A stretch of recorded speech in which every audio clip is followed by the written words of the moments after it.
3. El hilador de conjuros. No es la patria enana, le transmitió con los dedos Yard a Ravel Sorlarrin. Los exploradores de avanzada de la expedición, después de 13 días de viaje desde Menzoberranzan, habían llegado a una amplia caverna con las paredes excavadas en forma de anfiteatro. Las primeras noticias que llegaron desde la primera fila habían hablado de que podría tratarse de barracas o de algún tipo de ciudad subterránea, algo con lo que Yard no estaba de acuerdo al parecer. ¿Lo sabes con certeza? Yard hizo un gesto afirmativo y añadió otro para indicar que se acercaba Tiago Baen remontado en su famoso lagarto. Son viviendas orcas, dijo en voz alta, incluyendo a Tiago en la conversación. El lugar está infestado de ellos y de pesadillas.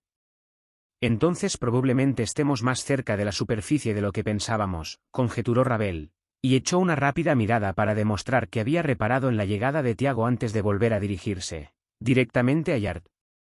Deberíamos enviar exploradores, puede que a este amigo tuyo, por los túneles ascendentes para averiguar si podríamos dejar atrás las cavernas. La referencia a Tiago Baenre, noble de la primera casa de Menzoberranzan que con toda probabilidad sería nombrado pronto maestro de armas de la familia Drau más importante, como explorador, provocó en Tiago una sonrisa tirante. Ravel sabía que si sonreía no era porque hubiera encontrado divertidas sus palabras, sino porque el joven Baenre quería hacerle saber que había tomado buena cuenta del comentario y que no lo olvidaría. Su orgullo movía a Ravel a replicar, pero no carecía de sensatez suficiente para saber que era mejor reprimir el impulso. Tenemos exploradores aptos para la misión, replicó Yard, mayor y más sabio. Ya están buscando esos caminos. Cuando Ravel se disponía a responder, Yard lo fulminó con una mirada de advertencia. Ravel detestaba esto. Detestaba llevar a Baenre en sus filas porque, al igual que muchos en su familia, odiaba a la casa Baenre por encima de todas las cosas. Por supuesto que los Sorlarrin no solían admitirlo, y se reservaban sus vituperios públicos para Bares en Del Argo, la segunda casa de Menzoberranzan, y de hecho, los enfrentamientos más airados de la madre matrona Cerit en el Consejo de los Ocho solían ser con la matrona de Bares en Del Argo. Porque, ¿quién osaría enfrentarse abiertamente a Kentel Baenre? Y ese joven Baenre estaba cortado por la misma tijera, Ravel lo sabía. Observó a Tiago con atención mientras éste desmontaba ágilmente, alisando su elegante traje y su cota de malla plateada antes incluso de llegar al suelo. Llevaba el cabello blanco y corto perfectamente peinado, en sintonía con su aspecto general, las finas facciones de su cara, la mirada y el brillo de sus ojos, incluso la leve insinuación de un bigote blanco, algo nada común entre los Draus, eran expresión de esa perfección Baenre.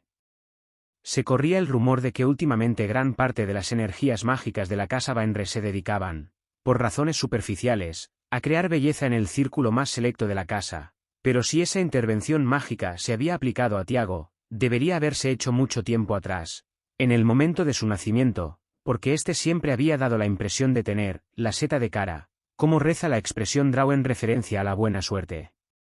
Tiago se acercó con un andar displicente, natural, mostrando un completo dominio de sí, por lo que le pareció a Ravel.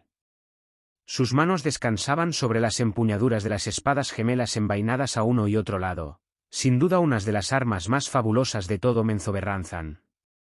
Al hilador de conjuros le habría encantado formular un conjuro para determinar la abundancia indudable de artilugios y complementos mágicos que llevaba ese noble privilegiado, y se prometió realizar secretamente dicho conjuro la próxima vez que viera acercarse a Tiago. Apartó la mirada del atractivo guerrero y se volvió hacia Yard. ¿Podemos rodear la cámara? Cuando Yard esbozaba ya una respuesta afirmativa, Tiago interrumpió con un sonoro «no», que hizo que los dos Sorlarrin se volvieran hacia él sorprendidos. «¿Por qué habríamos de hacerlo?», preguntó Tiago. «Es cierto», intervino Yard antes de que Ravel pudiera hablar. «Sin duda los orcos y las pesadillas se acobardarán ante nuestra marcha y no se atreverán a cortarnos el paso». ¿Y por qué habríamos de permitirles que lo hicieran?», preguntó Tiago. Ravel miró alternativamente a uno y a otro, con un gesto de disgusto e incredulidad al ver que se atrevían a tener semejante discusión delante de él como si él ni siquiera estuviera allí. «Cierto», insistió Yard, captando sin duda la creciente y peligrosa ira del hilador de conjuros. «Deberíamos exigir un diezmo de forraje por la molestia de tener que pedirlo siquiera», replicó Rabel. No, volvió a interrumpir Tiago inesperadamente, y otra vez los Sorlarrin lo miraron sorprendidos. Ya es hora de que combatamos, explicó el joven Baenre. Hemos tenido combates, le recordó Yard. Con una banda de bestias desplazadoras y unas cuantas criaturas errantes, explicó Tiago. Ningún enfrentamiento con un enemigo afianzado como los que seguramente nos encontraremos cuando por fin demos con ese lugar llamado Gauntlgrim. Esta es una gran oportunidad para poner a prueba la coordinación de nuestras diferentes facciones. Que nuestros guerreros vean el poder de Rabel y de sus hiladores de conjuros.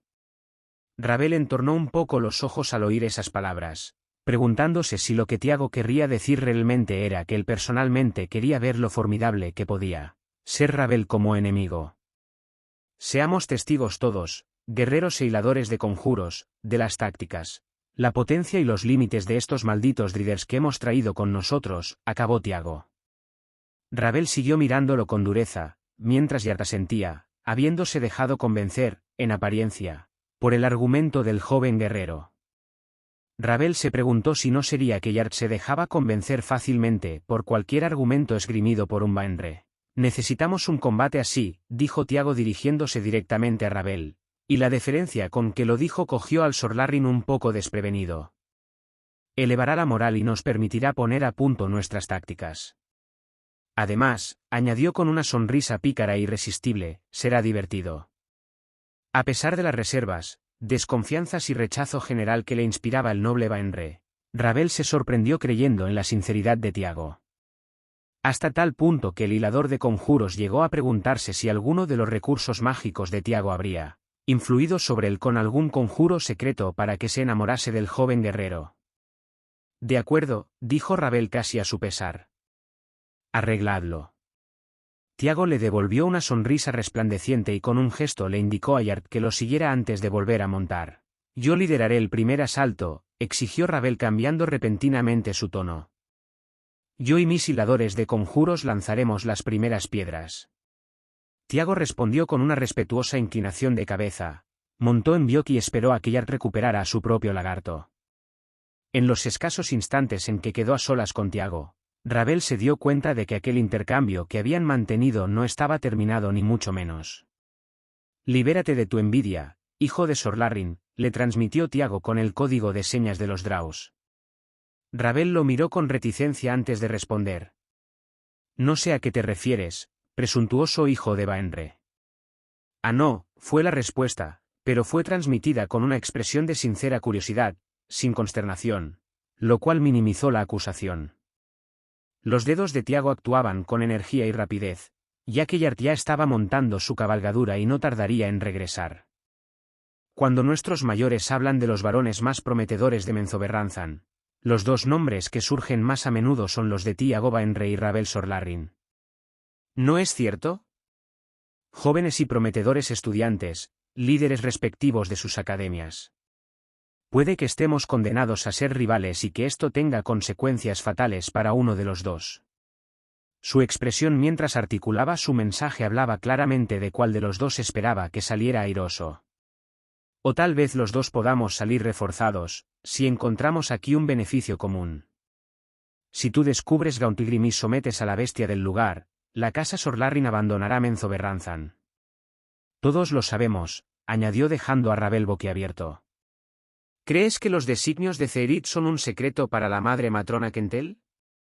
Su referencia a la matrona de Rabel sin emplear su título, unida al tratamiento de madre matrona al hablar de la líder de la casa Baenre, acentuaron las dudas y el enfado de Rabel que, sin embargo, lo refrenó para centrarse en las insinuaciones y los designios del joven guerrero. Puede que Baenre, Baresendelarmgo y las 5 casas restantes de las 8 que gobiernan Menzoberranzan consideren esto como una traición y destruyan totalmente a los Sorlarrin y a todos los que se hayan asociado con ellos. Tal vez deberías fomentar las relaciones con alguien de Bregan de Aerte para que facilite tu huida en caso de que eso suceda, añadió con displicencia, pues tan intricado era el lenguaje de signos Draus que hasta permitía estas inflexiones.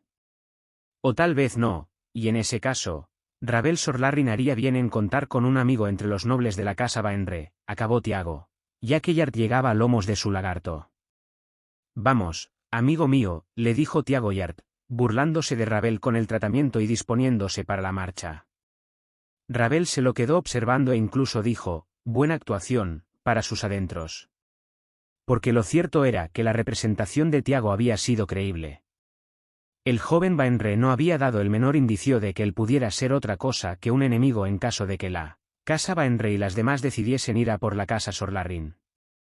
Al fin y al cabo, a pesar de que su referencia a la banda mercenaria Bregan de Aerte era muy enigmática, Tiago era un Wainre.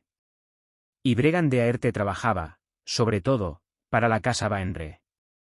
Había en esto una insinuación de que, en caso de que se declarara la guerra a la casa Sorlarrin, ¿Tiago podría ser la única salida de Ravel? El hilador de conjuros no podía estar seguro. Buena actuación, sin duda. Ravel y sus colegas hiladores de conjuros podían oír los murmullos tras la muralla de negrura que los separaba del sector principal de la inmensa cámara subterránea. No una oscuridad como la práctica ausencia de luz tan característica de la antípoda oscura, sino la superposición de orbes mágicos, visualmente impenetrables y totalmente vacíos de luz. Los nobles hiladores de conjuros de la casa Sorlarrin habían instalado estos orbes, esta pared visual, nada más entrar en una de las entradas menos notorias de la cámara. Otro mago había creado un ojo flotante y lo había elevado por encima de la pared de negrura para que hiciera las veces de vigía. Entró la carne de cañón Goblin, disciplinada, porque desviarse equivalía a morir y emitir un sonido. Cualquier sonido, lo mismo. Las pequeñas y feas criaturas se alinearon codo con codo, formando un semicírculo dentro de la habitación, un escudo vivo, mientras los hiladores de conjuros entraban silenciosamente en la zona despejada que había detrás de ellos y empezaban su trabajo. 19 pares de manos Sorlarrin se alzaron realizando movimientos ondulantes con los dedos y entonando cantos en voz baja. Este ritual había sido el mayor logro de Ravel, una manera especial de combinar los poderes de muchos hiladores de conjuros. De esos dedos movedizos empezaron a brotar filamentos de luz que buscaban a otros magos situados con precisión, equidistantes unos de otros dentro de este anillo peculiar, con 4 en el centro, 6 en la parte media y 8 en la más externa. En el centro mismo de la formación estaba Ravel, con las manos en alto sosteniendo una esfera casi tan grande como su cabeza. Los filamentos se entrelazaban formando ángulos casi perfectos, estirándose en derredor, de draw en draw, como los radios de una rueda, y cuando esta estructura esquelética estuvo completa, los conjuradores del anillo más interno centraron su atención en Ravel y enviaron radios de anclaje a la extraña esfera que captaba sus extremos y los mantenía tensos. Los 18 hilaban velozmente, pasando filamentos a través de esos radios de anclaje. El cabello blanco del Drow se estremecía y se ponía de punta en medio de la creciente energía de la creación. Ravel respiraba hondo, aspirando el poder que iba creciendo en su esfera de anclaje, montones de gloriosa energía que hormigueaban en los dedos y las palmas de sus manos, y se extendían a sus antebrazos desnudos de modo que sus músculos se tensaban y se ponían rígidos. Rechinaba los dientes y aguantaba obstinadamente. Ese era el momento que lo distinguía de los demás hiladores a los que se consideraba una promesa. Ravel lo sabía. Él admitía en su cuerpo y su alma la creciente energía. Se fusionaba con ella, se aunaba con ella, adaptándose en lugar de luchar, como un elfo que caminase con paso leve sobre una nevada reciente, donde un humano menos ágil, menos grácil, se habría hundido. Porque Ravel tenía una comprensión instintiva de la naturaleza de la magia. Era a un tiempo receptáculo y ancla, y a medida que la red se iba completando, la energía iba en aumento de forma más rápida y potente. Pero Ravel la esperaba preparado. Oía a sus inferiores andando a su alrededor, entreveía dedos de Drow transmitiendo con furia, dando órdenes y haciendo preparativos. Nada lo distraía. Lentamente, Ravel empezó a girar las manos, y la red mágica respondió iniciando un movimiento envolvente y constante que hacía que las hebras brillantes se desdibujaran mientras dejaban estelas resplandecientes de su movimiento. Ravel oyó una conmoción al otro lado de la pared de negrura invocada, tal como había previsto. Por silenciosos que fueran los goblins, a los elfos oscuros les parecían bastante torpes y escandalosos. Los orbes de oscuridad empezaron a disiparse, y el resto de la caverna se hizo visible para el noble hilador de conjuros, más allá del semicírculo de los goblins, y más allá de aquella línea, a apenas 50 pasos de distancia, Había filas de Orcos con pesadillas más corpulentas y altas intercaladas. Varios elevaron voces de protesta a la vista de los Goblins, mientras los Drows quedaban en la oscuridad en su mayor parte, pero con esa red resplandeciendo por encima de la línea Goblin claramente visible. A pesar de su incomodidad y de su necesidad de concentración, Ravel todavía pudo sonreír ante la reacción estupefacta de los humanoides. Sin embargo, esto fue muy breve, porque entonces el hilador de conjuros lanzó toda su energía y su concentración a la red en rotación. Dio la vuelta con ella, un circuito completo, y luego otro y otro más, y al terminar ese circuito, Ravel echó hacia atrás su brazo izquierdo y lanzó hacia adelante el derecho, impulsando la red en un lento giro. La red salió flotando hasta más allá de los Goblins, manteniendo su rotación, y libre del anclaje que era Ravel, y las energías mágicas que contenía en su interior empezaron a escaparse de la estructura de telaraña.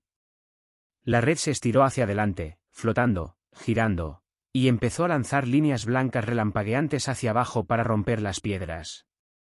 Los Orcos y las pesadillas abrían los ojos sorprendidos, se tambaleaban y tropezaban, cayendo unos sobre otros en su intento de salirse de su trayectoria. La red los sobrevolaba. Una descarga relampagueante cayó sobre un orco con toda su potencia y la criatura, presa del fuego, empezó a gritar y a manotear entre sus despavoridos congéneres. La caverna toda reverberaba con las atronadoras descargas que caían una tras otra, ahogando los gritos de Orcos y pesadillas aterrados.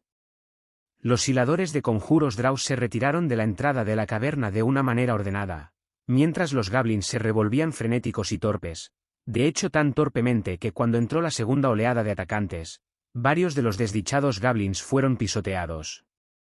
Ravel no se movió, ni siquiera volvió la vista con preocupación, confiando en que los guerreros Driders de Yerrininae ni siquiera se atreverían a rozarlo.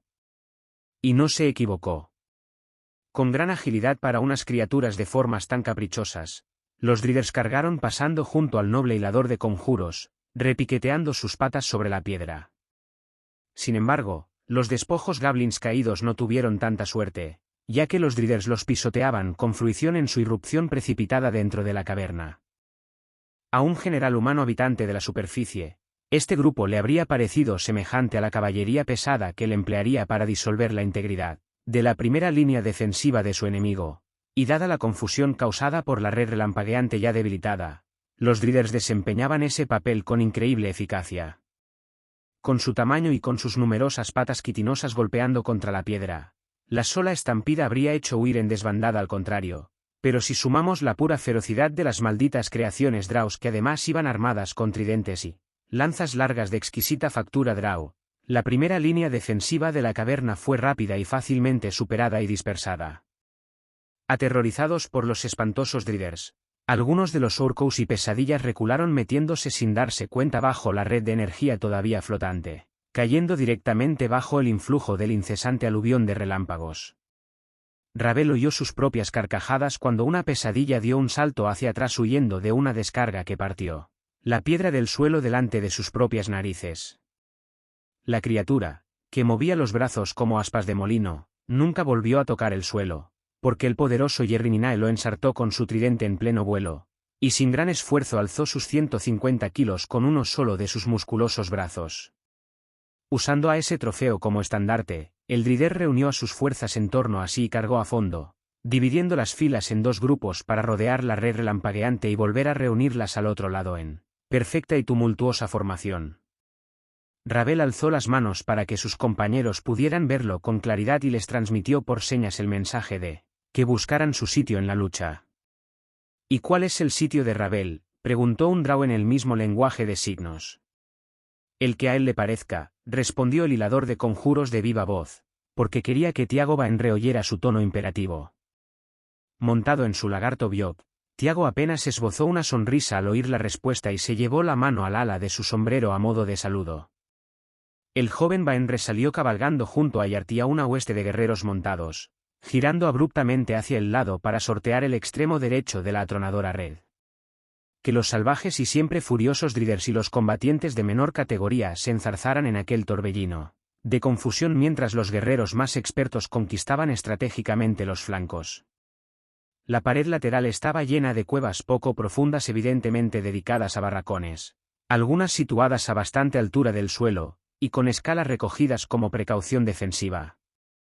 Los corceles Draus podían trepar con facilidad por las paredes, de modo que la falta de escalas eran una estrategia defensiva muy deficiente.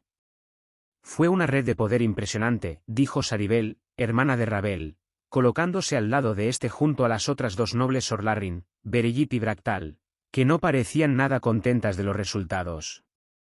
Llevó demasiado tiempo la creación y el lanzamiento, rebatió la siempre adusta Berejip. De no haber sido nuestros enemigos unos matones imbéciles, habrían caído sobre nosotros antes de que estuviéramos preparados para defendernos. ¿Niegas su poder?, preguntó Saribel con escepticismo. Niego su eficacia contra cualquier enemigo serio, replicó rápidamente Berejip, y por si acaso miró a Ravel con el ceño fruncido, algo que dolió todavía más al joven hilador de conjuros porque a ello se sumó la visión de un Bractal sonriente que lo miraba por encima del hombro de Berejip. El alcance de la devastación no es nada desdeñable, hermana, insistió Saribel. Tanta profusión de magia arcana es una demostración inútil, interrumpió Berejip. No proviene de inspiración divina. Por supuesto, hermana, reconoció Saribel, pues, ¿qué sacerdotisa de Yot no aceptaría una verdad como esa? Hizo una grácil reverencia ante Berejip y siguió su camino en pos de la sacerdotisa Sorlarrin mayor que ella. Encontrarán más a quienes matar, dictaminó Bractal ocupando el sitio vacío que había quedado al lado de Ravel. Después de todo, tu estratagema favorita produjo poco daño real. No cuento más de 5 muertos por ella, y uno murió por la lanza de Yerrininae y no por la red relampagueante. Ravel se volvió lentamente hacia Bractal, y se quedó mirando sin flaquear la sonrisa del Sorlarrin, que lo aventajaba en edad, hasta que ésta por fin se le borró de la cara. Si en algún momento dudas de la eficacia o del poder de mis creaciones, no dejes de decírmelo, hermano, dijo Ravel. Tendré mucho gusto en hacerte una demostración desde más cerca. Bractal se rió ante la amenaza.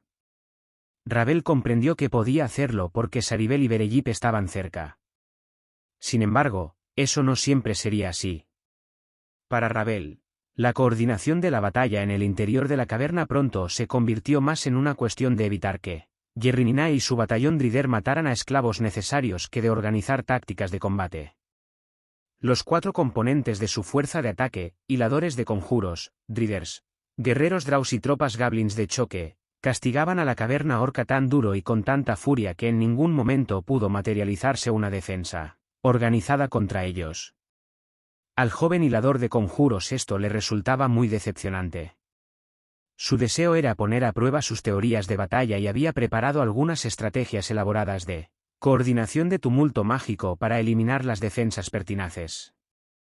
Además, todas las ingeniosas victorias que consiguiese contra adversarios de demostrada valía solo servirían para impresionar a sus despreciables hermanas y, cosa que resultaba aún más gratificante, para amedrentar a su padre hermano venido a menos. Mientras los últimos Orcos y pesadillas eran arreados para seguir la marcha, ya que servirían junto a los Goblins como carne de cañón en la batalla, Berejip encontró el momento para lanzar la puya de que la energía perdida en el enfrentamiento casi no había valido la pena. Lo dijo en público y a viva voz, y muchos ojos, entre ellos los de Yerrininae, se fijaron en Ravel, a quien evidentemente no dejaba en buen lugar. Y no se perdieron ni un solo Drow ni un solo Drider, retrucó Ravel mirando a Yerrininae al decirlo. ¿Ante simples Orcos?, replicó Berejip riendo, como si la idea de perder un Drow ante una criatura tan inferior fuese algo impensable. Su manifiesta frivolidad hizo que se reuniesen más Drows en torno a ellos, y Berejip no desaprovechó la ocasión de lucirse ante su público. Ante una fuerza combinada que nos superaba en número, le contestó el joven hilador de conjuros, y no retrocedió en absoluto, consciente de que esto podría hacer flaquear el respeto de sus fuerzas, que era sin duda lo que se proponía Berejip. Ravel miró de frente a su hermana mayor, sosteniendo su mirada fijamente.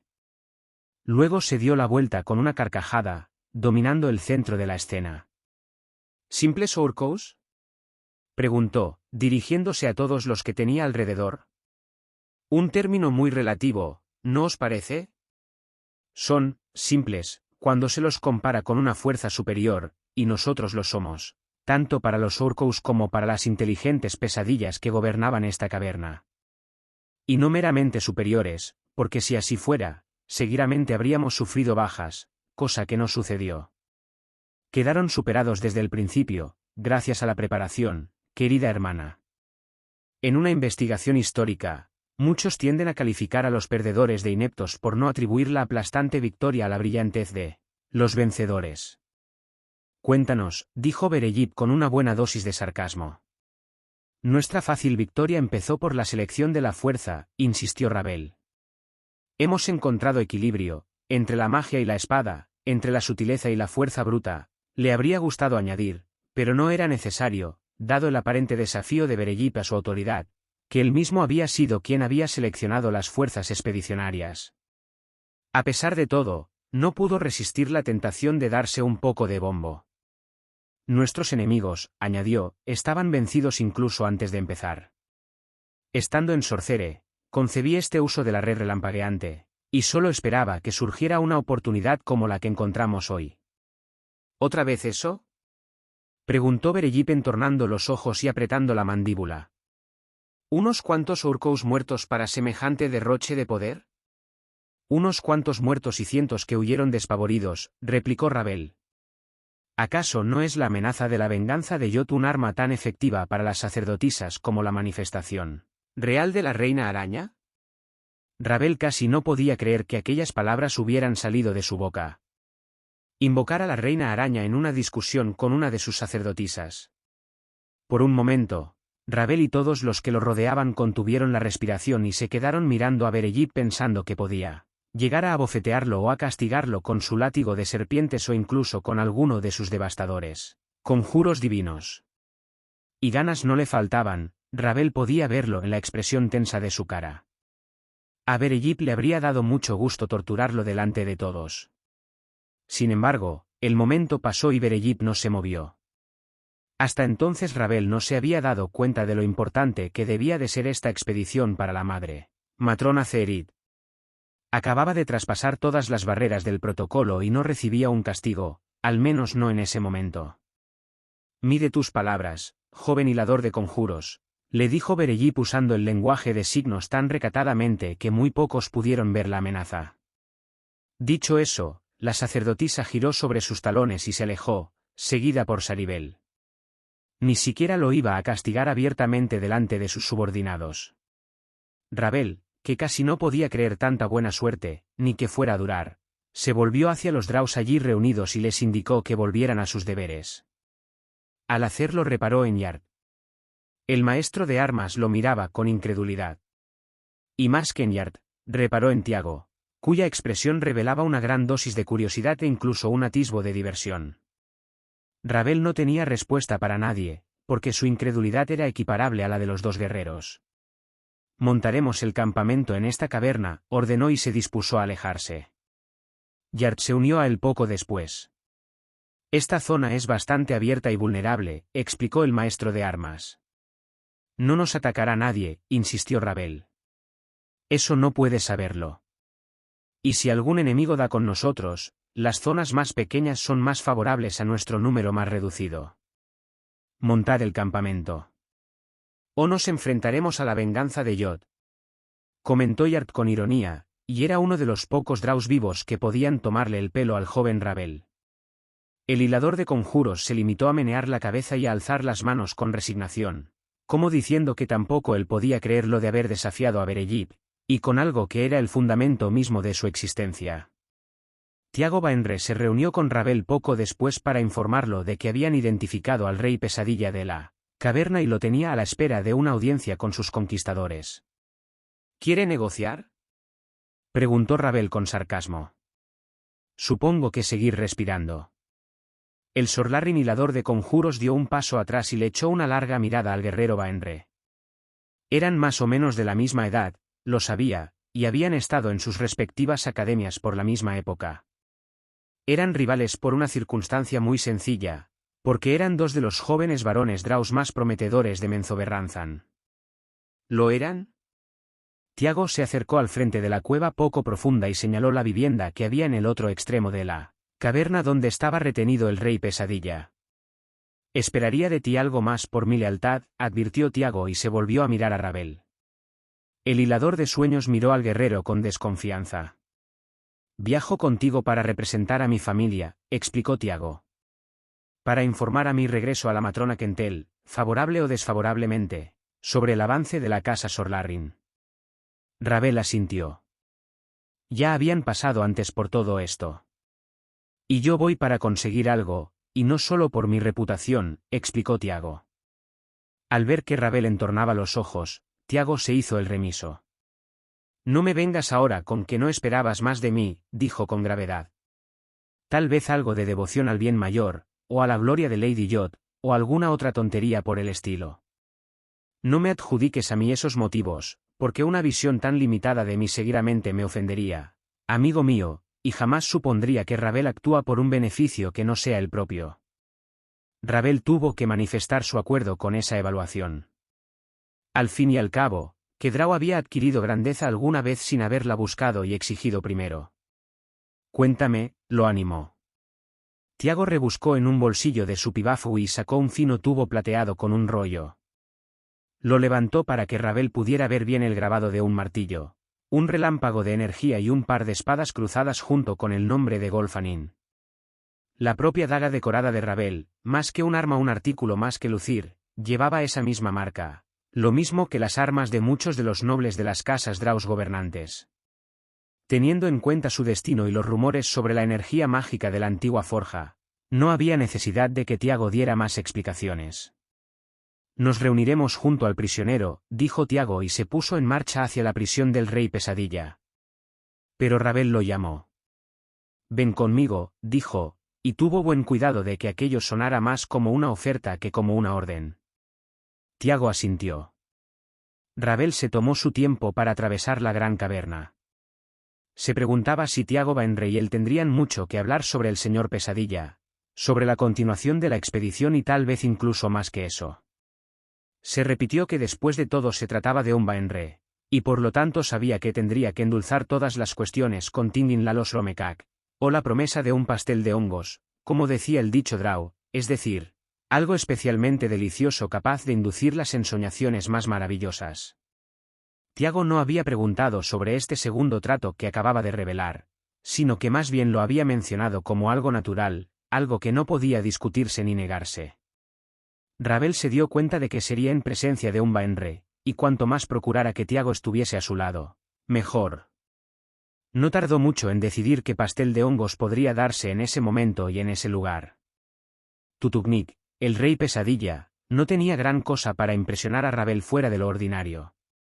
Era mayor que la mayoría de los de su especie, en particular los de los clanes que vivían a esas profundidades en la antípoda oscura, e incluso sentado y atado a una silla de piedra, podía mirar a Ravel a los ojos.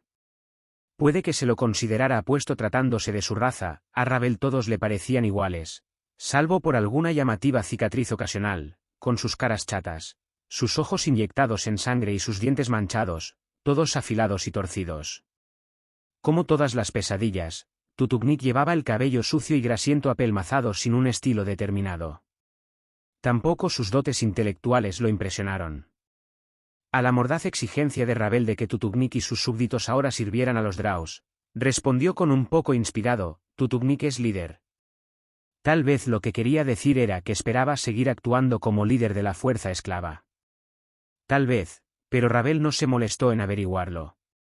Organizó una audiencia con toda la caverna, Draus y Driders, Urkous y Pesadillas. De pie en una alta y bien iluminada cornisa al lado de Yarti Tutugnik, Ravel ordenó que éste se colocase al otro lado de su maestro de armas. Tiago Baenre acompañaba a la salvaje criatura. «Habéis sido conquistados», gritó Ravel sin más a los Urkous y Pesadillas. El volumen de su voz estaba aumentado mediante un simple hechizo para que resonara en todas las piedras de la caverna. «Combatiréis por mí o moriréis, y si combatís bien tal vez os permita volver a combatir por mí», asintió y se dispuso a retirarse, como si realmente no quedara más que decir, pero entonces hizo una pausa y miró al Rey Pesadilla. «¿Líder?», preguntó Ravel en voz alta, señalando a Tutugnik, que infló el enorme pecho con orgullo. Entre los Urkous y Pesadillas reunidos, la respuesta quedó amortiguada mientras los cautivos se miraban los unos a los otros buscando la clave sobre cómo reaccionar. Poco a poco unos cuantos empezaron a golpear el suelo con los pies e incluso uno o dos lanzaron una aclamación. Todo esto enmudeció en un abrir y cerrar de ojos cuando Rabel miró a Tiago. El joven Baenre dio un salto girando y sacando sus espadas tan rápido que nadie se dio cuenta, ni siquiera Tutugnik, que apenas tuvo tiempo de mirar hacia el Baenre antes de que la espada le cortara el gaznate, de adelante atrás. La expresión de la pesadilla ni siquiera cambió cuando su cabeza cayó al suelo, separada de su cuello, tan rápido fue el golpe. Algunos lanzaron aclamaciones, les dijo Rabel a Tiago y a Yard. Los guerreros sonrieron y asintieron, después se dispusieron a bajar de la cornisa. Entre los prisioneros, el juego fue muy simple, cualquiera que delatara a otro por haber aclamado a Tutugnik sería admitido para combatir. Los delatados como leales a Tutugnik serían apartados y torturados hasta la muerte a la vista de todos. ¿He de ser azotado, o asesinado?, preguntó Rabel respondiendo a la llamada de su hermana a una gran cueva que había hecho suya. Los muchos esclavos de Berejip ya habían limpiado el lugar de desechos y heces de pesadilla, fregándolo todo como era debido. La sacerdotisa Drau no había acudido ligera de equipaje, sino que había llevado muchos lagartos de carga dedicados por entero a su comodidad. Aunque la expedición solo permanecería en la caverna un par de días, dando tiempo a los exploradores de reconocer la región para determinar su posición exacta y trazar las sendas más probables hacia la patria enana que buscaban. Los goblins bien entrenados de Berejip habían transformado la cueva en una habitación digna de una noble casa Drau. Habían cubierto casi todas las paredes con tapices y había cojines y mantas adornando todas las rocas y cornisas que podían servir como cama o asiento. Saribel se había acomodado en una de esas piedras, bastante apartada de su hermana, pero observaba a Rabel fijamente. Los 3 Sorlarrin y un puñado de insignificantes esclavos goblins eran los únicos ocupantes de la cueva. Lo preguntas sin angustia, como si ninguna de las dos cosas fueran posibles, e incluso legales, hasta merecidas, replicó Berejip. Porque quiero saber qué opción tomarás, insistió Rabel. Si la primera, se encogió de hombros. Pero si fuera la segunda, entonces supongo que debería defenderme. Pasas por alto la tercera opción, dijo Berejip con tono repentinamente frío. Unirte a Yerrininae. Rabel se rió, porque confiaba en que Berejip solo se estuviera mofando de él. La idea de convertirse en un Drider era realmente demasiado espantosa para una ligereza como aquella. O la cuarta, dijo de pronto. Berejip lo miró con curiosidad y a continuación desvió la mirada hacia su hermana que negó con la cabeza y se encogió de hombros, evidentemente sin saber qué pensar. ¿Y cuál es esa? Podrías aceptar que todas mis acciones, incluso aquellas que podrían parecer una falta de respeto a tu jerarquía superior. ¿Qué podrían parecer? Fueron una falta de respeto, lo reconozco, aceptó Rabel con una lenta y profunda reverencia sin duda exagerada. Pero no tenían esa intención, sino el beneficio de la casa Sorlarrin. Siéntate, le ordenó Berejip, y Rabel se dispuso a hacerlo en el asiento con cojín más próximo. En el suelo, le indicó Berejip. Rabel la miró con incredulidad, pero inmediatamente borró esa expresión de su cara y se dejó caer en el suelo lo más rápido que pudo. ¿El beneficio de la casa Sorlarrin?, inquirió la sacerdotisa. Rabel respiró hondo y se llevó una mano a un lado de la cabeza, tratando de organizar una explicación precisa y minuciosa, pero Berejip le robó la iniciativa. «Querrás decir el beneficio de Tiago Baenre», dijo.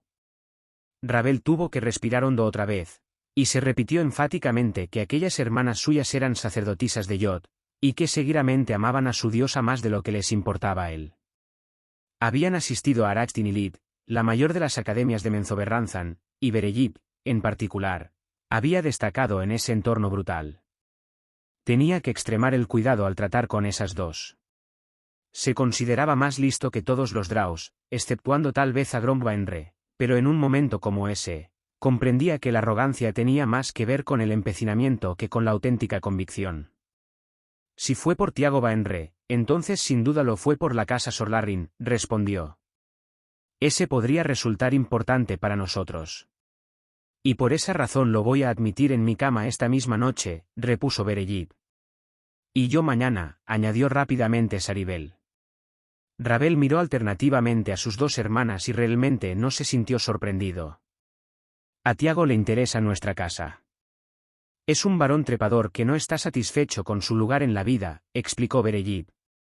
Por eso le interesa la casa Sorlarrin, dijo Rabel, porque es la que más fomenta los logros de sus varones y lo recompensa con respeto. Es una ventaja que tiene la casa Sorlarrin sobre todo Menzoberranzan, reconoció Berejip.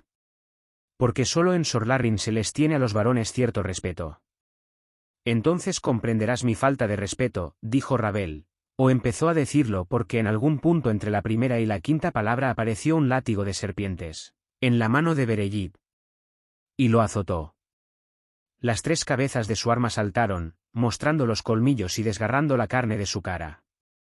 Rabel se echó hacia atrás y cayó al suelo, pero Berejip fue a por él y lo golpeó una y otra vez. Por supuesto que sus prendas principales estaban encantadas y le brindaron cierta protección, pero esas víboras pérfidas consiguieron abrirse camino, desgarrándole tanto la camisa como la piel. Sintió casi el atroz veneno corriendo por sus venas mientras de sus nuevas heridas brotaban erupciones ardientes. Saribel se unió al castigo blandiendo su propio látigo, con 2 cabezas. Y aquello no cesaba. Rabel sentía que el dolor lo dejaba sin sentido. Por fin dejaron de golpearlo, pero él siguió retorciéndose, con espasmos de pura agonía resultantes del veneno que castigaba sus nervios y sus músculos. Rabel, ensangrentado, tardó algún tiempo en volver a incorporarse y se encontró a Berejip cómodamente sentada en su silla, con Saribel a un lado, como si no hubiera pasado nada. Así acaba nuestra ventaja con Tiago Baenre, consiguió decir el mago con voz entrecortada. Berejip sonrió e hizo una señal a un goblin cercano que acudió presuroso con una brazada de ropa, prendas exactamente iguales a las que, al no ser mágicas, habían quedado destrozadas. El extremo de esta cámara está aislado y tú parecerás el mismo. Tiago ni se enterará de esto, le aseguró Berejip. Vístete. Rabel se puso de pie con dificultad y sin dejar de gruñir. Le ardían las articulaciones por efecto del infame veneno del látigo. Querida hermana, dijo Berejip burlona mientras Rabel se despojaba de su ropa desgarrada y manchada de sangre, estamos apenas a 10 días de Menzoberranzan, y solo nos quedan 4 mudas para nuestro querido hermano. ¿Qué vamos a hacer? La mirada de odio de Rabel podría haber llevado consigo una amenaza de no haber estado él tan inestable, tanto que hasta se volvió a caer al suelo en un momento. 4. Un choque.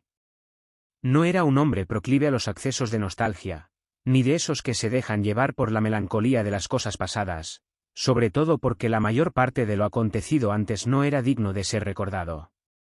Sin embargo, el pequeño asesino humano de piel grisácea se encontró en un lugar emocional extraño para él una tarde en las afueras de Neverwinter.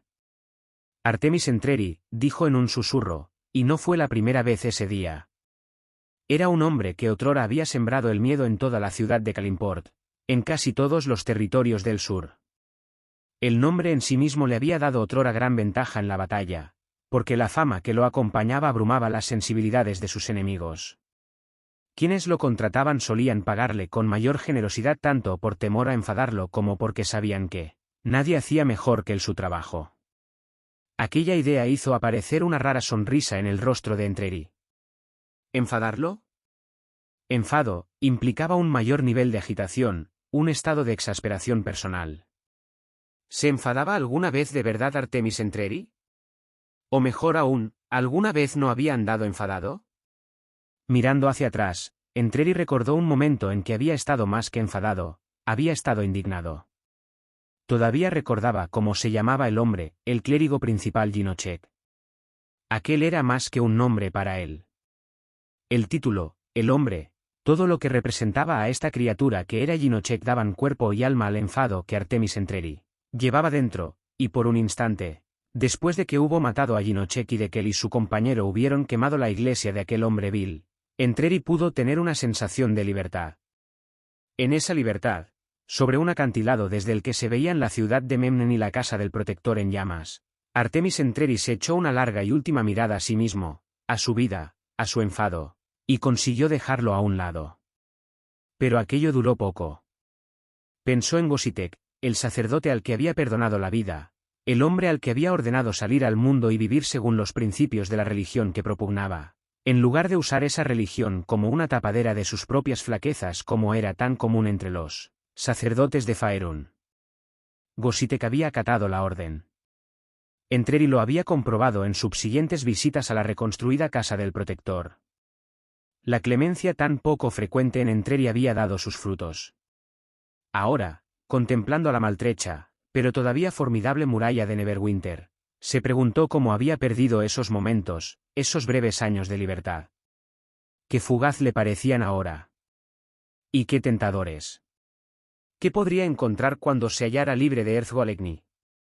Entreri hizo a un lado los recuerdos porque ahora no tenía tiempo para ellos. Drizzt y Dalje iban a ir a por Alegni.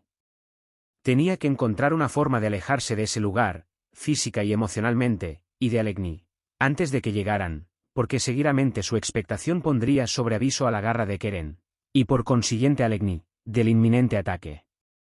Puso a su corcel pesadilla en marcha hacia la ciudad, pero lo volvió a sofrenar cuando no había recorrido más que unos pasos. Pensó entonces en la garra de Keren y en la forma en que se entrometía en sus pensamientos. En realidad se dio cuenta de que no era una intrusión, porque en los años que llevaba esgrimiendo la diabólica espada había hecho más que eso. El escudriñamiento que hacía la garra de los pensamientos de Entreri tenía más de fusión que de intrusión, y a veces era tan sutil que Entreri no tenía la menor idea de que la espada lo estaba observando. No podía engañar a la espada, y pensar lo contrario era una ilusión, lo mismo que cuando pensaba que podía sorprender a Alegni si actuaba por reflejos, sin pensar.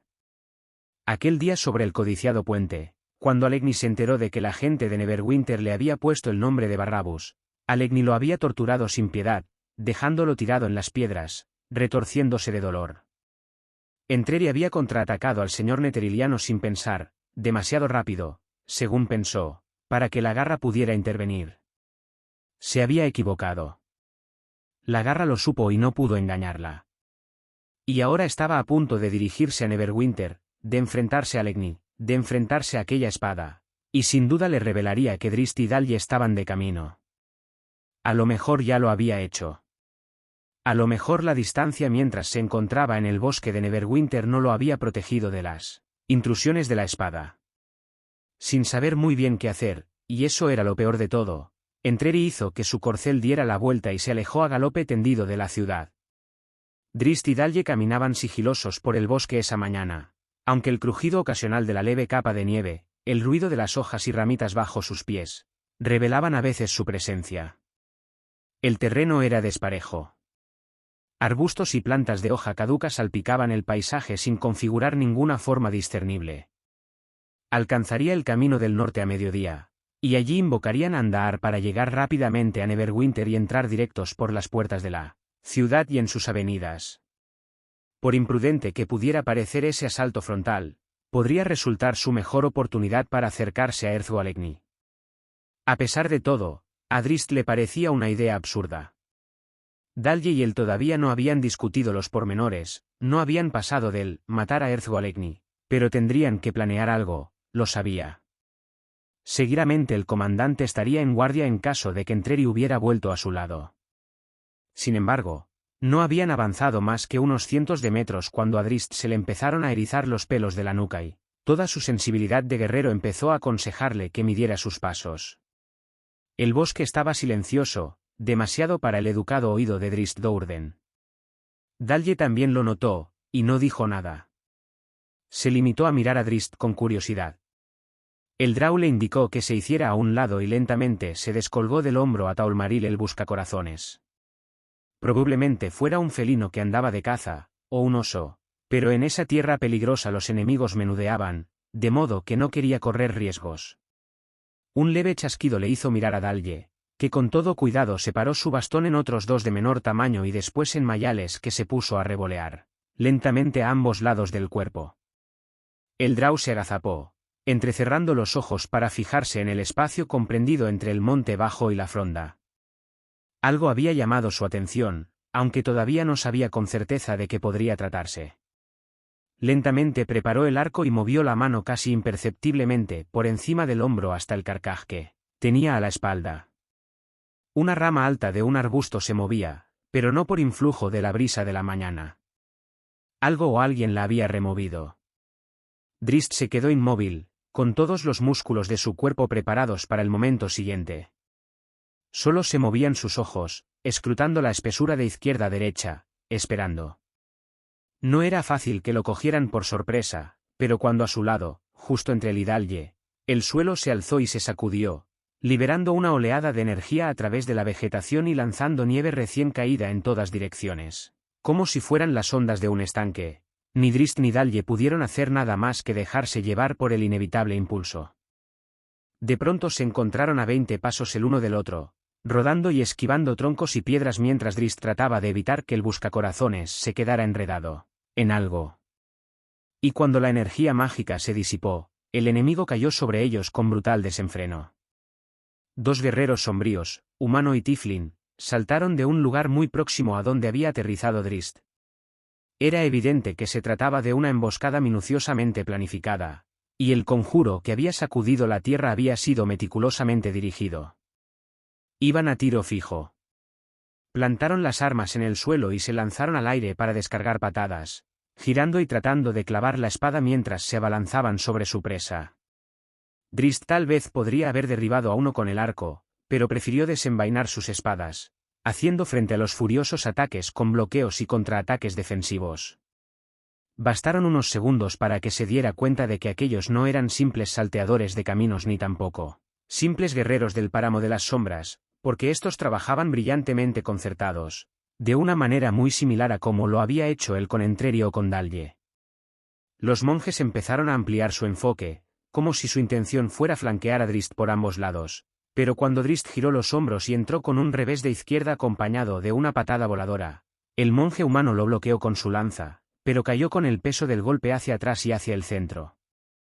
Descendió en un giro de lado, mientras su compañero Tiflin saltaba hacia arriba y hacia atrás en el otro sentido, despejándolo, de modo que ahora el Tiflin estaba a la izquierda de Drizzt y el humano, con una voltereta hacia atrás que remató de pie, atacó por la derecha.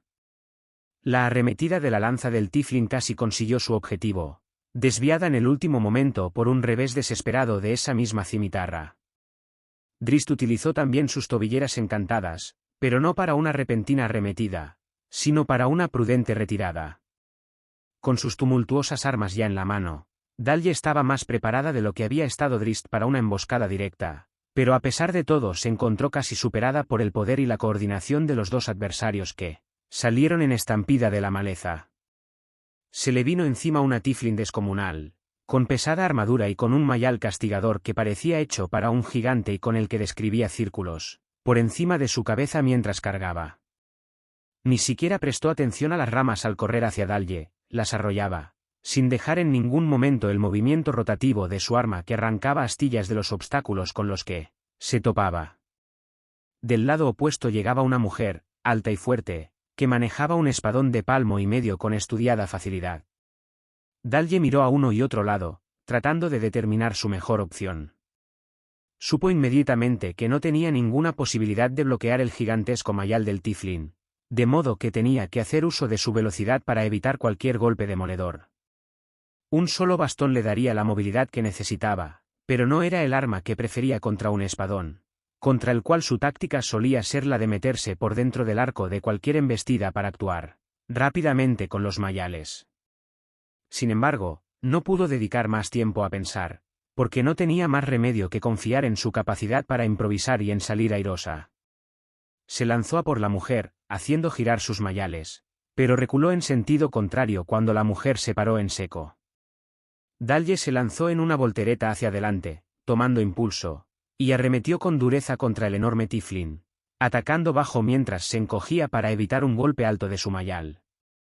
Qué raro tan alto, pensó un instante, pero no se detuvo a poner en duda su suerte y lanzó una andanada de golpes contra el vientre y las piernas del sombrío. Todavía no entendía por qué la Tiflin había puesto el mayal atravesado por encima de su cabeza, y lo más probable era que hubiera errado a su cabeza aunque no la hubiera esquivado con facilidad, hasta que empezó a retroceder hacia el otro lado y se encontró un par de fuertes filamentos extendidos ante ella, que a continuación la alcanzaron en la cadera y la pantorrilla. Vio las arañas, enormes, peludas, del tamaño de un pony, y a su derecha y a su izquierda, completando el cerco a su alrededor. Tuvo que esquivar otra vez cuando la Tiflin amagó con más furia aún, y esta vez solo un poco más bajo, obligando a Dalje a agacharse. En un movimiento de puro y obstinado desafío, la elfa atacó hacia arriba con un mayal, golpeando contra el mayal enorme, que no se apartó un ápice del curso que llevaba. Dalje no había esperado que lo hiciera y ya estaba girando cuando su mayal se liberó de la descomunal arma. Maniobró rápidamente con la mano izquierda, golpeando repetidas veces su bastón rotatorio contra la ancha espada de la guerrera. Solo después de 3 de esos golpes se dio cuenta de que no estaba bloqueando la espada de la mujer, ya que su adversaria realmente no trataba de atacarla. El ángulo de los golpes de la guerrera parecía más bien un intento de contener que de matar. Dalje lo comprendió sin la menor sorpresa cuando vio a las arañas tejiendo su tela hacia ella, llenando el aire todo en derredor con sus filamentos. Sintió en la pierna un gran tirón de uno de los hilos cuando trató de correr hacia un lado, y tuvo que agacharse una vez más cuando el pesado mayal atacó por abajo para bloquear su huida. Dalje accionaba sus mayales velozmente, imprimiéndoles un movimiento rotatorio de modo que los bastones voladores chocaban una y otra vez, y a gritos pidió ayuda a su compañero que de pronto parecía muy lejos. Desde un punto cercano, entre la maleza, Ratsis observaba el encuentro, acompañado de Germander y la cambiante. Ambergris estaba escondida delante de ellos en previsión de tener que reforzar a cualquiera de los dos grupos de combate. En cuanto la cambiante hubo separado a la pareja con el encantamiento inicial que había sacudido la tierra, Ratsis había invocado a sus mascotas. Convencido de que Dalje estaba ya lo bastante sujeta como para que Vol y Horrible pudieran controlar sus movimientos, Ratsis ordenó telepáticamente a sus arañas que modificaran sus ángulos de ataque. Los siguientes filamentos que dispararon se anclaron en los árboles a cierta distancia por detrás de Vol, o sea entre Drist y el lugar donde combatía Dalje. No es necesario que hagas eso, comentó la cambiante. Ratsis estudió el combate entre los 3 del otro lado. Sabía que Parvid y Fafrenfere eran muy capaces, a pesar de su orgullo casi ridículo, y su compañerismo y la coordinación de sus movimientos alimentaban leyendas y bromas en ciertos círculos. Cada uno de ellos era formidable a su manera, pero juntos eran mejores que 3 cualesquiera de pericia comparable. Sin embargo, la reputación de este explorador Drow, por formidable que fuera, parecía quedarse corta frente a sus movimientos en ese momento. Saltaba y giraba, volviéndose según lo exigiese la situación, pero siempre lanzando sus espadas curvas en el ángulo preciso y con la potencia adecuada no solo para repeler un ataque sino también para lanzar hacia uno u otro lado a uno de los monjes. Los monjes no conseguirán apresarlo, empezó a decir Ratsis, protestando ante las palabras de la cambiante. En ningún momento pensé que serían capaces de hacerlo, pero ya hay contingencias en marcha, le aseguró la cambiante. Cuando Ratsis se volvió para mirar al sombrío, la cambiante le hizo una seña para que mirara hacia el otro lado. Dalje lo hacía mucho mejor de lo que Ratsis esperaba.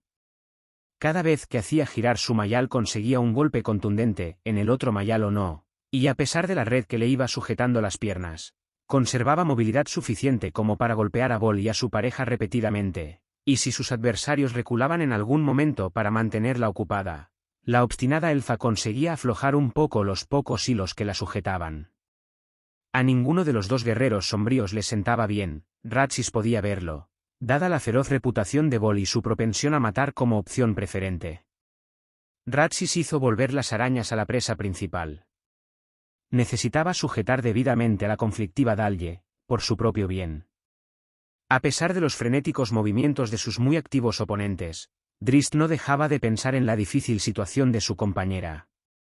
Reparó en las arañas y vio la luz del sol reflejada en los escasos filamentos entre él y el lugar donde peleaba Dalje, obstáculos que confiaba en poder cortar sin problema. Una lanza trató de alcanzarlo por la derecha, al tiempo que el monje humano, colocado frente a él por la izquierda, saltaba en el aire y le lanzaba una doble patada. Drist echó la cadera hacia la izquierda, evitando a duras penas el lanzazo, y se retorció balanceándose hacia atrás y hacia la derecha. Sintió la bofetada del aire en su cara al pasarle casi rozando los pies del monje humano.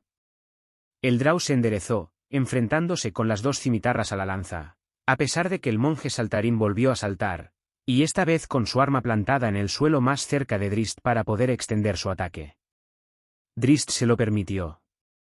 Tenía que desbaratar rápidamente este juego y acudir para ayudar a Dalje. Formó una cruz con sus espadas, absorbiendo la ofensiva con Centella, que manejaba con la izquierda, y abriéndose camino con muerte de hielo, y respondiendo a sus esperanzas. La fina hoja con filo diamantino penetró en el borde de la lanza de madera. Drizzt lanzó hacia arriba el brazo izquierdo y por fin inició su bandazo hacia la derecha, aunque demasiado tarde. Se vio sorprendido por el peso del golpe del monje.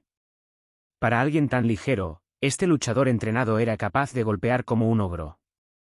Pero cuando el monje hizo contacto, Drizzt ya estaba pegado al suelo, tratando de apartarse hacia la derecha, cosa que hizo, impulsándose lo más lejos posible, dando tumbos y rodando, metiendo hacia adentro diestramente el hombro derecho y al mismo tiempo echando hacia atrás la mano izquierda.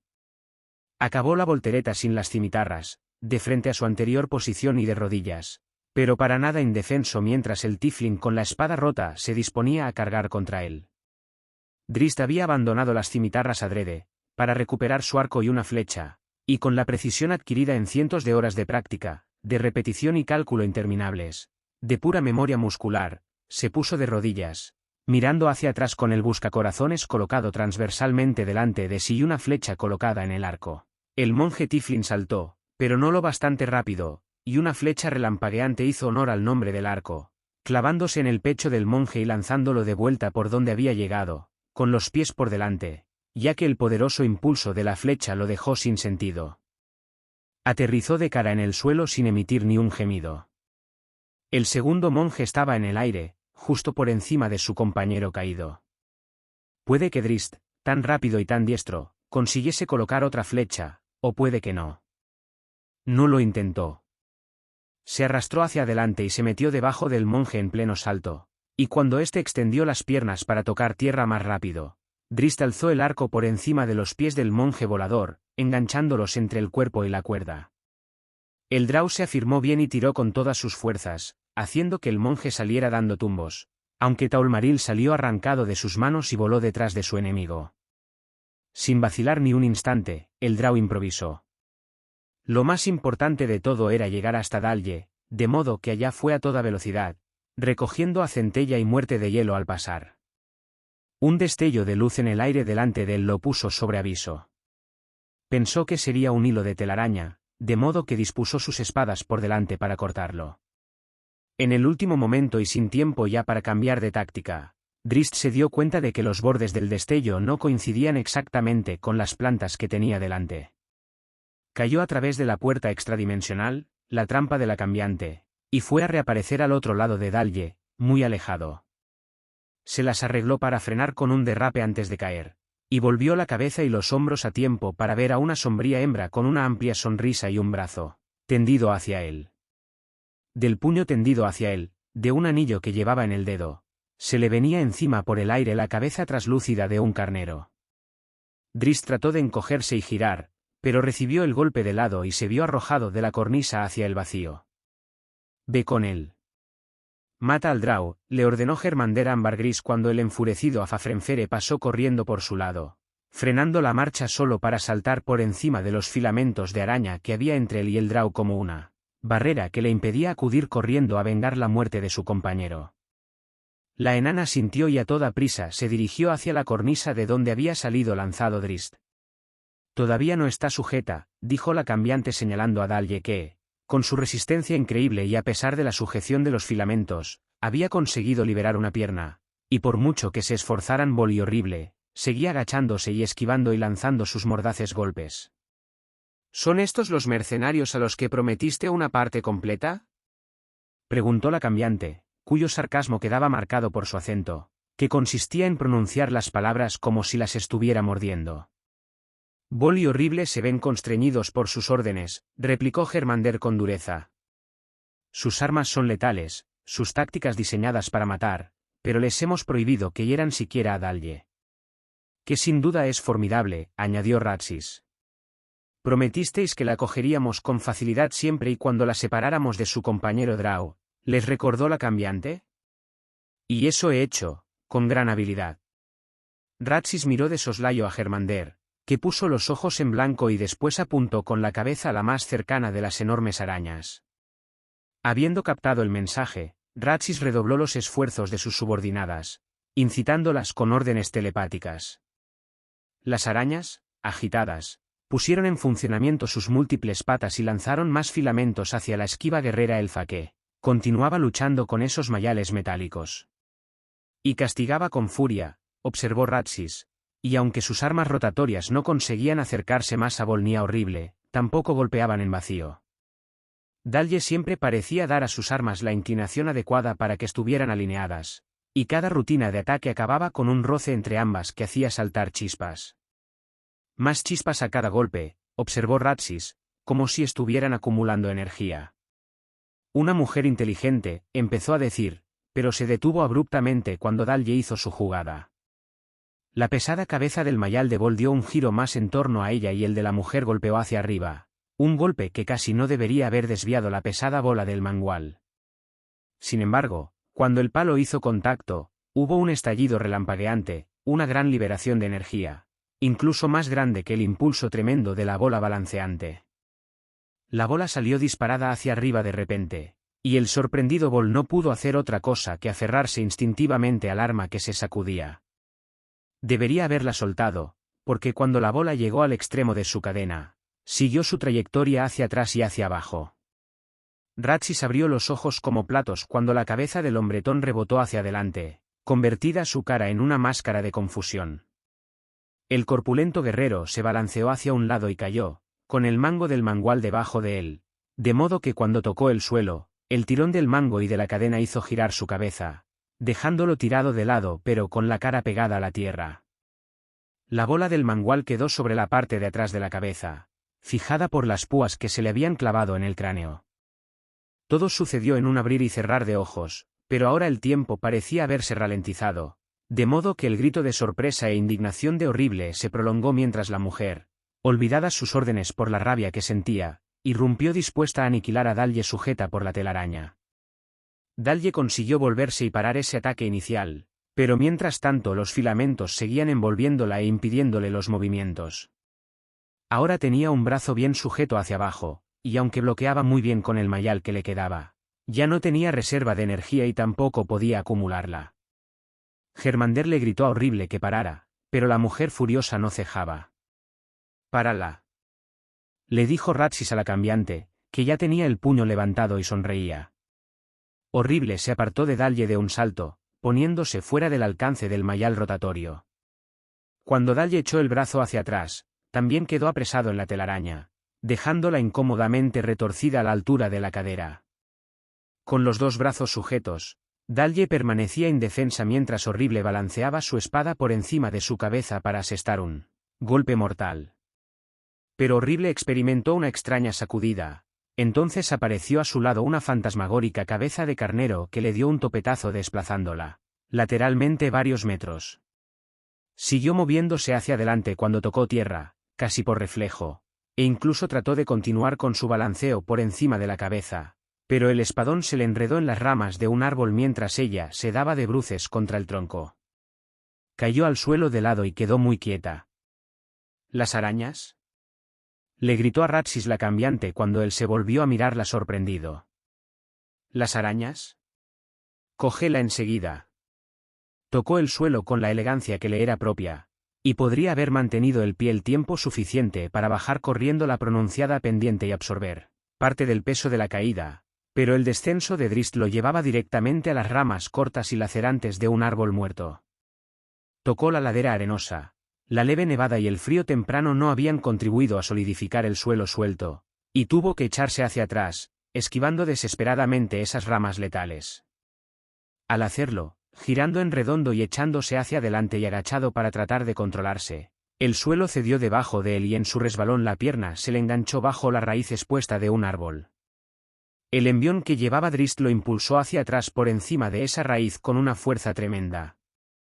Se le dobló la pierna y se dio un buen golpe contra el suelo, donde quedó, apresado y apenas consciente, muy mareado por el golpe.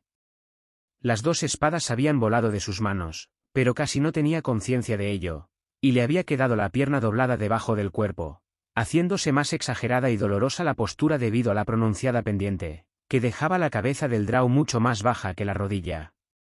Drist buscó puntos de claridad, fondeadores de consciencia a los que asirse. Dos realidades tenía muy claras: estaba en una situación complicada y Dalje estaba en un serio apuro. Ese último pensamiento lo obligó a imponerse algo de claridad. Sintió el agudo dolor en la pierna y comprendió que le llevaría algo de tiempo y un gran esfuerzo salir de esa situación, si es que lo conseguía. Llevó la mano a la bolsa que colgaba del cinto y la encontró abierta y vacía. Miró a su alrededor, luego hacia atrás, colina abajo, donde localizó la forma oscura. Genwibar. Gritó. Te necesito. Ambergris tenía que confiar en que Germander y Ratsis no hubieran reparado en su conjuro, en el movimiento ondulante de sus dedos que había creado una maza traslúcida en el aire, detrás de Horrible, que golpeó con contundencia en el cráneo de la mujer apenas un momento antes de que la cambiante hubiera detenido el golpe moral de la guerrera más eficazmente aún con el ataque de la cabeza de carnero. Mientras corría detrás de Afafrenfere, se tranquilizó un poco por la seguridad de que el monje no había reparado en su traición. Con su visión y su trayectoria reducidas por su pura rabia, Afafrenfere no veía nada más que la línea recta que lo llevaría directamente hasta el Drau. Se dio cuenta de que ella no llegaría nunca antes que él, ni siquiera al mismo tiempo que él. Aminoró el paso apenas lo suficiente para lanzar un segundo conjuro, una orden de alto, susurrada que tenía detrás el peso del poder divino. A pesar de su urgencia y de su rabia, Afafrenfere derrapó hasta pararse, solo momentáneamente, pero lo suficiente para que Ambergris le diera alcance. «Va a morir», insistió el monje. «Claro, claro, como todos», respondió la enana y cogió a Afafrenfere del brazo para que no pudiera salir corriendo delante de ella. «Rápido», la urgió el monje. Con calma, lo contuvo la enana. «Si pretendes saltarle a la cara a este elfo oscuro, es que quieres morir». De todos modos, Afafrenfere trató de desprenderse, pero Ambergris tenía tanta fuerza que bien podría haber hecho sentir orgulloso a un gigante de piedra, y este no se iba a soltar. Llegaron juntos al borde del acantilado. Abajo yacía Drist, bien a la vista, todavía apresado y doblado incómodamente hacia atrás sobre la raíz. Por debajo de él, hacia un lado, empezaba a formarse una niebla gris. «Sal corriendo», le gritó Ambergris al monje, empujándolo hacia un lado. Afafrenfere trató de protestar, pero Ambergris lo golpeó con el hombro y los dos salieron corriendo ladera abajo, por una pendiente no tan pronunciada como aquella en la que estaba Drist, pero que de todos modos planteaba dificultades para no perder pie. «Corre. Corre», seguía diciendo la enana, y cada vez que el monje trataba de rebatirla o de frenar la marcha, cargaba contra él, con la hebilla por delante, y lo obligaba a seguir en movimiento. Por fin, muchos metros colina abajo, Afafrenfere consiguió cogerse de un árbol al pasar y ponerse fuera del alcance de la insistente enana. Ambergris frenó patinando. «¿Qué estás haciendo?», le gritó un Afafrenfere aturullado y balbuciente. «Mantenerte con vida», le gritó ella a su vez. Afafrenfere respondió con un gruñido y se dispuso a pasar delante de ella. Ambergris lanzó su rompecráneos hacia arriba, golpeando al monje en la cara y derribándolo al suelo. «Calla, zoquete. Estarías alimentando gusanos si no me apeteciera compañía, y pa' que sepas, de esa tropa eres el único al que nunca pude aguantar». Cogió al mareado y desorientado monje por el cuello, y se lo cargó sobre los hombros antes de internarse a paso ligero en el bosque. Eliminados Bol y Horrible, las arañas de Ratsis aumentaron su actividad, tejiendo su tela alrededor de Dalje, y a pesar de sus protestas y frenéticos movimientos, la elfa iba quedando inexorablemente envuelta y atrapada. Uno de sus brazos quedó sujeto al lado del cuerpo, y perdió el mayal que llevaba en la otra mano, imposibilitada de liberarlo de la telaraña.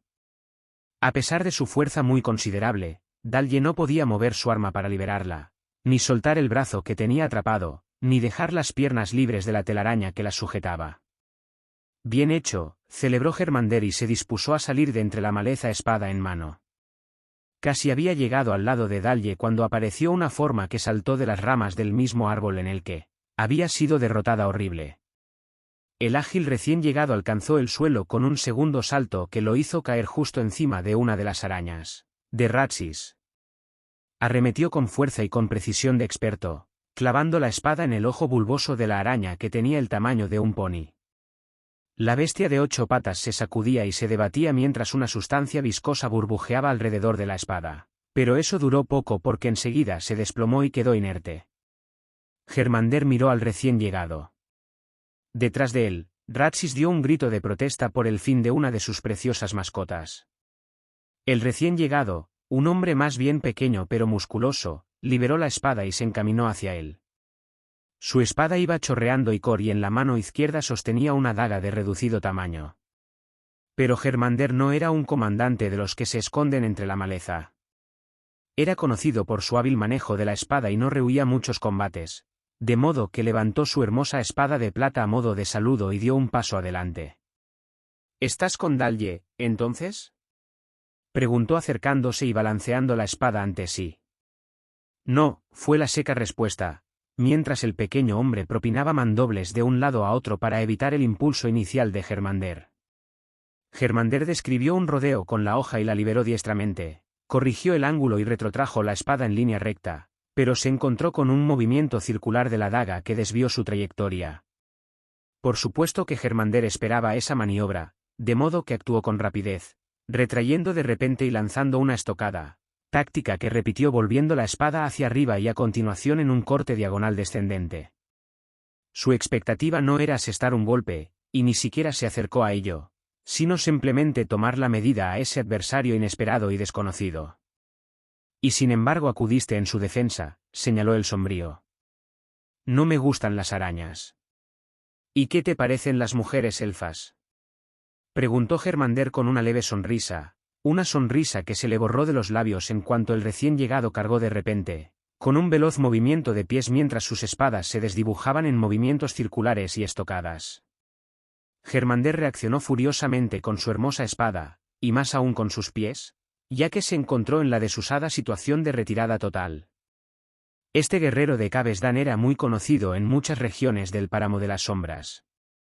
Con su aspecto largo y desgarbado, aparentemente veloz y armado con una espada de mithril ligera y delgada que relucía con energía mágica, Germander había ascendido pronto en las filas de los cazadores mercenarios no solo por su capacidad combativa, sino también por sus cualidades para la organización y el liderazgo, incluso más en sus comienzos. Y todas esas virtudes le resultaban poco para parar ahora las veloces acometidas de su adversario, y aunque no era buen momento para ponerse a pensar y a considerar el momento, o a su oponente, una idea le vino a la cabeza. «Tú eres el hombre de Alegni», gritó en medio del sonoro entrechocar de metal contra metal. No había acabado de pronunciar las palabras y ya sabía que no se equivocaba, la complexión y la reputación de ese hombre lo precedían.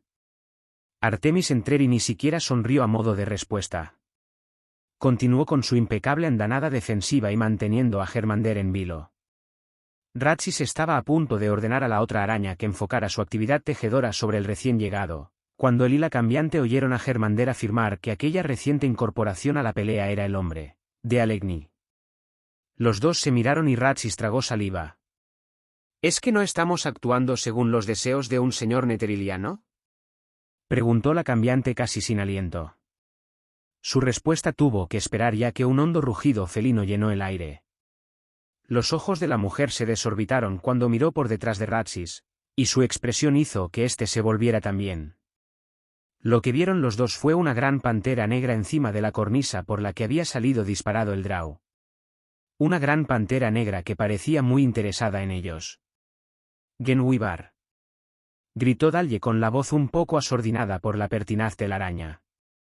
La mirada de Ratsis iba del felino a Dalye, de esta a Germander y al hombre de Alegni, para volver a continuación a la cambiante, que no hacía más que menear la cabeza. «Espero recibir mi paga completa», dijo la mujer y precipitadamente se diluyó en las sombras, de vuelta a su mundo. Ratsis volvió a mirar a su alrededor.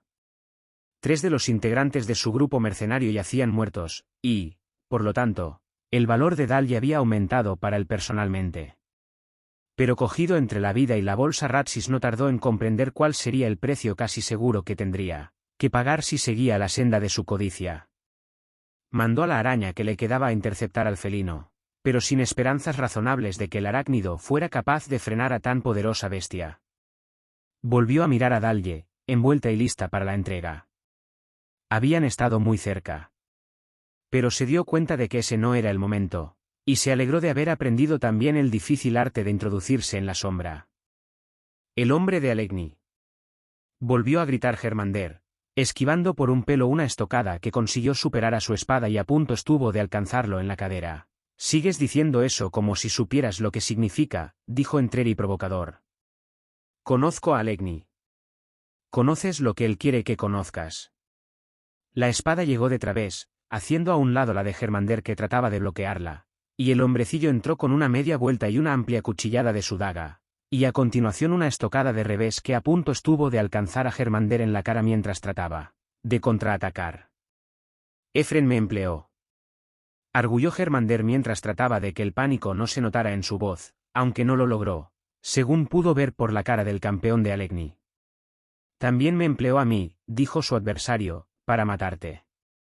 Germander se lo quedó mirando mudo de asombro, pero no antes de retroceder para ponerse fuera de su alcance. «Está enamorado de Dalye», explicó Entreri y dio un salto adelante, abriéndose camino con un movimiento circular y desenfrenado de su larga espada que obligó a Germander a mover desesperadamente brazos y piernas para seguirle el ritmo. Y el pequeño hombre lanzó su daga.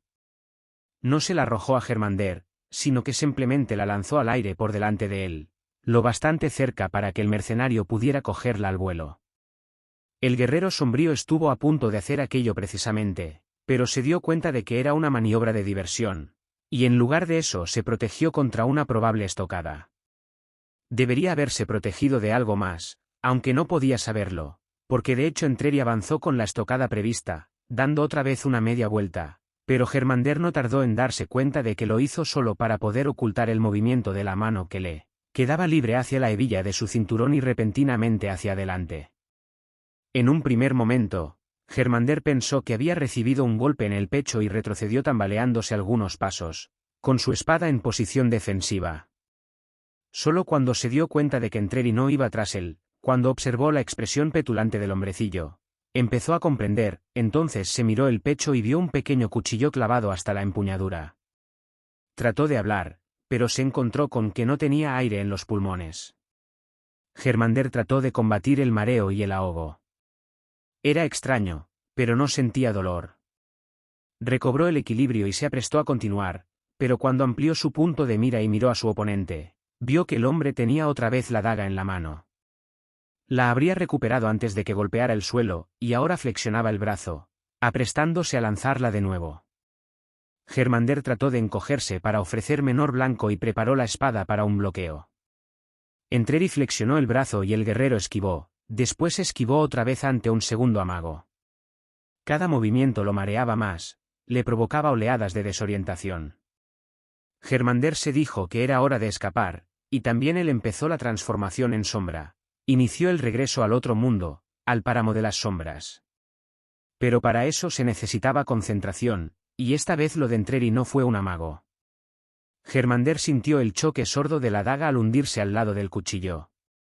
Vio al hombre que caminaba hacia él mientras su cuerpo iba perdiendo sensibilidad, y después una niebla gris lo envolvió.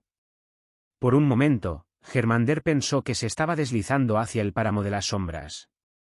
Las sensaciones y el panorama eran muy parecidos. Un destello enceguecedor puso fin a ese pensamiento, a cualquier pensamiento, cuando una espada le partió el cráneo.